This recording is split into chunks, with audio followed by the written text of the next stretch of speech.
This video explains how to replace the finisher staple cartridge in the Xerox AltaLink B and C8200 Series Multifunction Printers. When a staple cartridge is empty, a message appears on the control panel.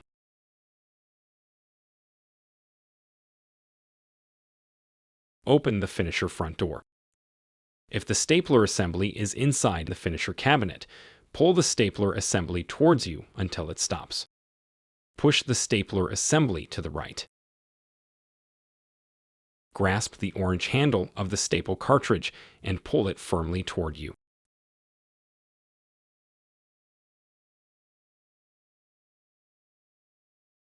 Pinch both sides of the staple pack and remove it from the cartridge. Insert the front side of the new staple pack into the staple cartridge, then push the rear side into the cartridge.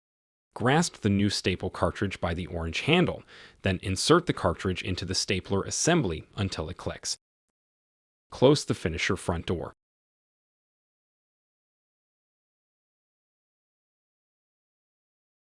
Open the finisher side cover.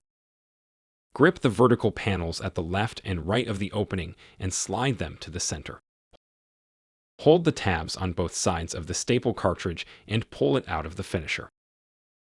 Hold the tabs on both sides of the new staple cartridge and insert it into the original position in the finisher.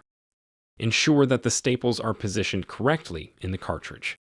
Note that the Booklet maker uses two staple cartridges.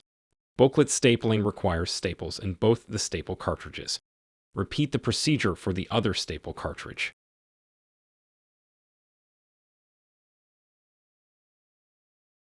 Close the finisher side cover. For more information on replacing the staple cartridges in other finishers, refer to the Xerox AltaLink B and C8200 Series Multifunction Printer user guides.